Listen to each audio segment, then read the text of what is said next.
What inspires me to create? The obvious answer would be skies.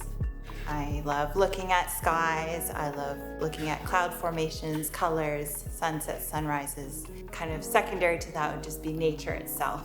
I find nature very inspiring. Our family was on vacation on Vancouver Island, and for the whole week I pretty much just wanted to paint because it was so beautiful.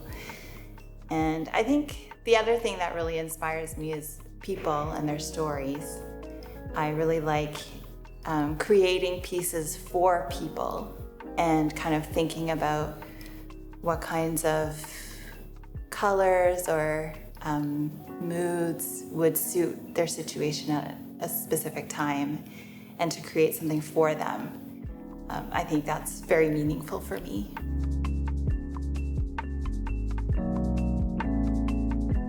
Creating affects me because if I don't create, I'm not me. I feel like creating is such an essential part of who I am. I've gone through periods of my life where I haven't been able to create, and I've felt myself wither inside.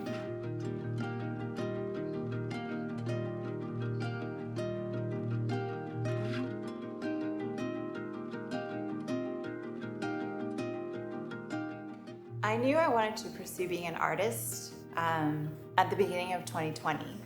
It's a pretty recent development for me. Up to that point, art had kind of been a hobby. I enjoyed doing it on the side. But then in 2019, my dad passed away unexpectedly, and that part of it was just like going through the grief of it, but also it made me rethink my life and what my life priorities were. And then the pandemic happened, and it was just like, whoa, even more. Like, if life were to end unexpectedly for me, what have I done with it, and how have I lived out who I know myself to be? And so I knew that if I didn't give art a shot, I was short selling myself.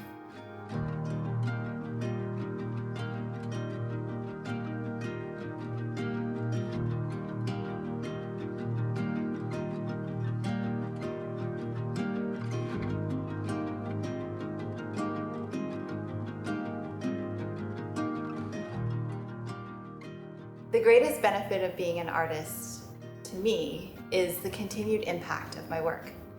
So I can create a piece, it goes off to somebody's home or office, and it can continue to speak to the person. And like I said before, I like to create pieces that give people a space to rest. And so knowing that my work can continue to do that, you know, wherever my pieces are in the world, it's a very satisfying feeling.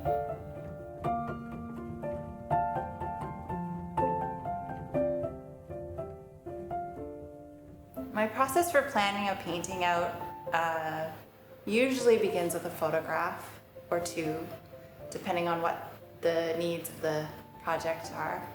Sometimes I'll combine like a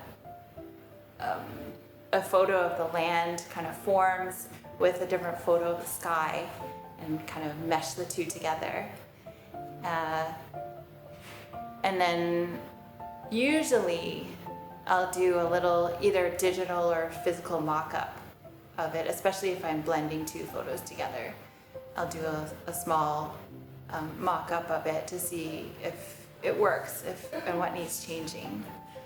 And then I'll get my canvas and move it to the canvas.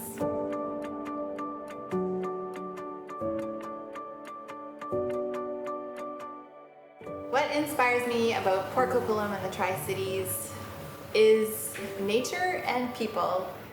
I think the surroundings that we have here, the river, the mountains, it's all really beautiful. And the people, I feel like there's a nice community feel. It's not a big city, it's not a small tiny town, but I really enjoy that kind of medium-sized city.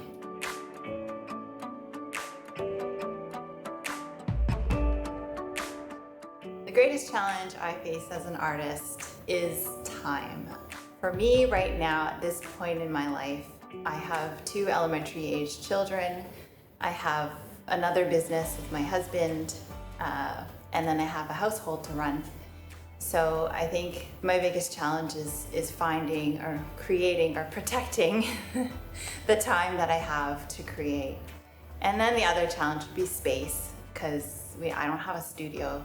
So I basically have to take everything out when I'm gonna paint and then put everything away when I'm done. And it would be nice to have a space that's just dedicated to my work, and I can just walk in and leave when I'm done, but that'll come.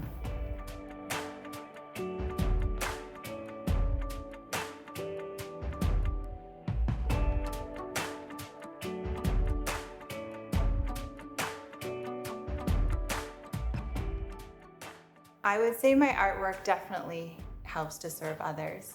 A lot of it is for others. What I hope to achieve, I guess, through my art is to create spaces for people to rest.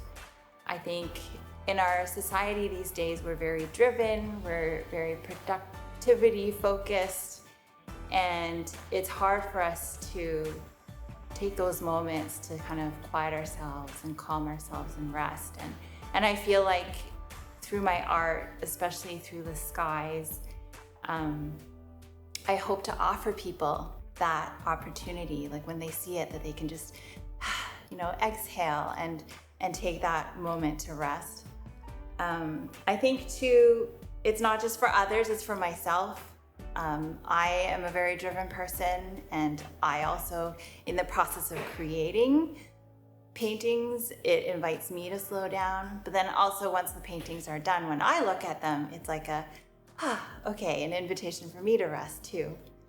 And so that's, I think one of the main ways that my art serves people.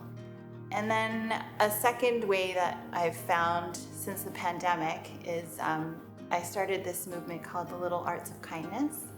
And it began during the pandemic when I was going to get COVID tested, and I realized that the testing center never was meant to be a testing center. It was like a medical clinic that kind of switched over because there was a need in the Tri-Cities. And that testing center was closing because the staff were all burnt out. And so when I heard their story, and I knew that I was going to be one of the last people to be in that clinic as a COVID test,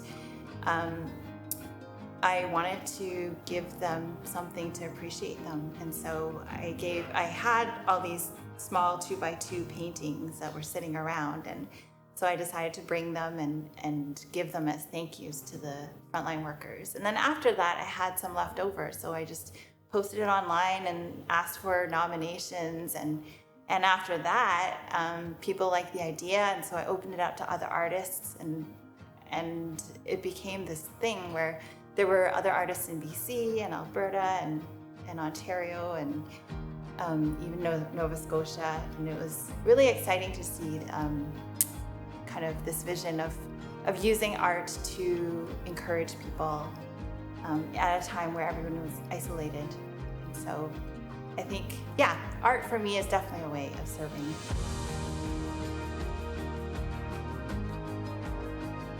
Locals can support and find me on social media. On Instagram, I'm at Olive Chan Art. On Facebook, I'm also at Olive Chan Art. And I have a website, olivechanart.com.